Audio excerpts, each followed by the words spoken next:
On this video, we're going to review how to create an account so we can get access to EZCM, and then how to set up our mobile device so we have all the information from our database resting on the phone so we can be quick and nimble when we use EZCM. So tap the Create Account button, and we'll put in our names there, first and last.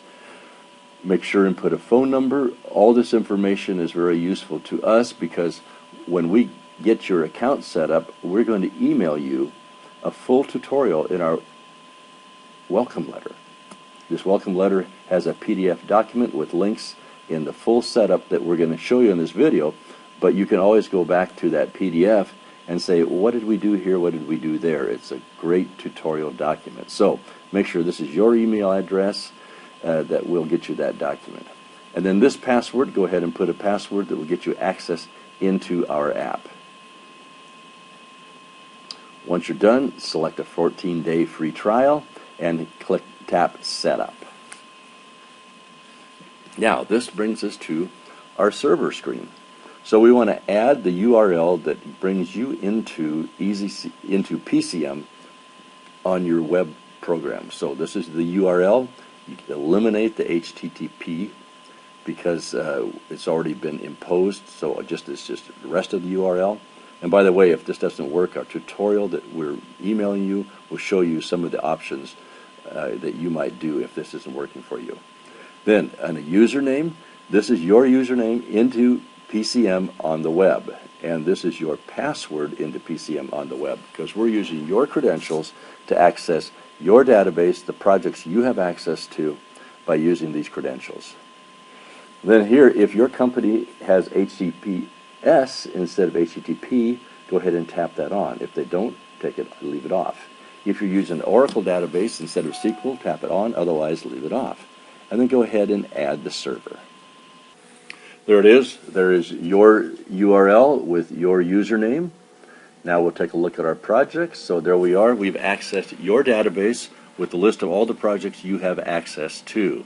So now that that's done, let's go back and let's open up EZCM and let's put in the credentials that you added when you created your account. This will give you access back to your database every time you come into EZCM. So we'll put in your email address here, the one that you used and got your email from EZCM for the welcome letter, and then the password you created to come into the app.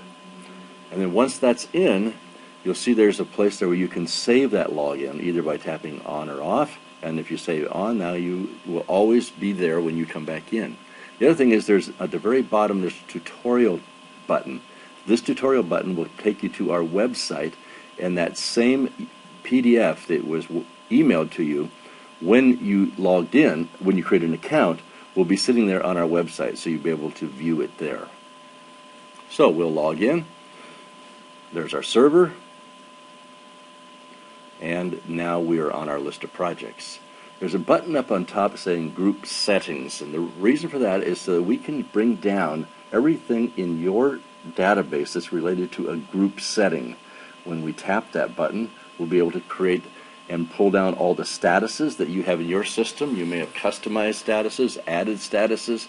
We want all of yours residing here. And again, it could be a long list.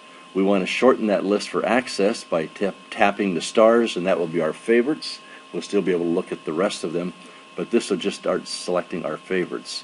So once we get the statuses, we'll bring down the reason codes, make a few on our list for accessing quickly, the ones that we'll probably use the most, and then we'll look at the work impact, select a few statuses there. And then finally, let's look at our specifications. Again, the specifications are different in every company, and you've probably customized this list a lot. And we want to have your specifications sitting on your mobile device so they're available when we're adding RFI and other documents that we want to assign sections with. So we're shortening that long list up to our favorites that we'll use the most, and then the rest will be available when we are done. So there we are. We have all of our group settings completed. So now let's go and select a project, and up upper right there's a project settings button. We'll select that, and now we're going to bring down the contacts on this particular project of yours. They're all coming to our mobile device, and they'll rest there. We have a from person who happens to be COL at Acme GC, and you can see we got a couple of default buttons that we set up. There's the design. We're going to send those to Chris. So we'll say they're going to Chris. They're coming from COL, and there we are. We got Mr. Collab and Mr. Chris Atkinson all set up as our default people on creating RFIs.